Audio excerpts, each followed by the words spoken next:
The real estate market has been on a wild ride the last few years, but this week we're seeing a significant shift. No longer just a seller's only market.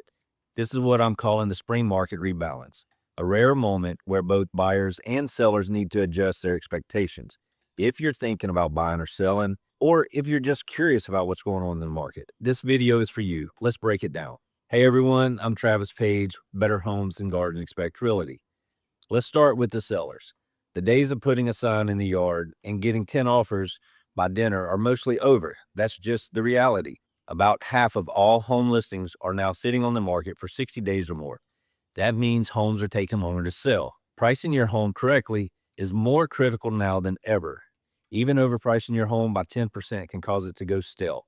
Buyers are savvy and they know what similar homes in the area are selling for. If your home is priced too high, they'll simply move on to the next option. A stale listing often leads to a much lower final sale price later on, as buyers get the impression that there might be something wrong with the house. My advice is to focus on phased marketing. This involves testing a competitive price for the first 14 days. If you haven't received a solid offer within that time frame, you need to be prepared to pivot quickly and adjust your price. It's better to make an adjustment early on than to let your home linger on the market and lose momentum. Okay, let's talk to the buyers. There's both good news and bad news this week. The good news, inventory is up 10% compared to last year. That means you actually have more homes to choose from, which is a significant change from the severe shortages we saw in the past.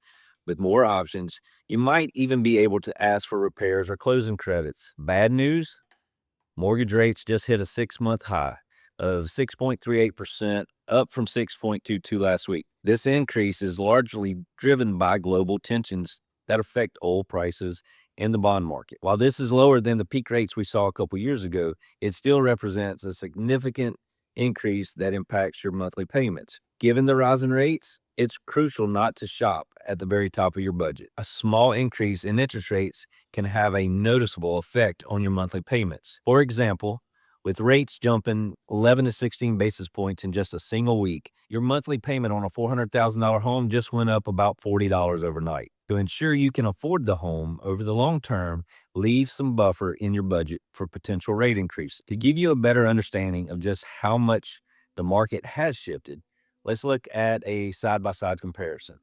As you can see, the market is moving towards a more balanced state.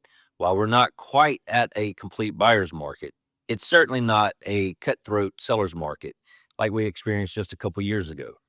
So what's the bottom line for everyone involved in real estate market this week?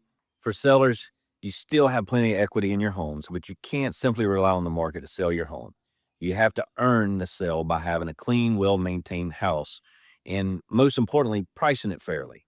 For buyers, you now have more breathing room to look at houses and weigh your options. However, with interest rates being volatile, you need to be more decisive. When you find the right home, my advice is to lock in your rate immediately to avoid any potential spikes. I know this can seem like a lot to take in, and it's essential to have a local expert who can help you navigate these changes. If you have any questions about the current real estate market, or if you're thinking about buying or selling, please don't hesitate to reach out. I'm always happy to provide you with the information and guidance you need. Thanks for watching, and I'll see you next time.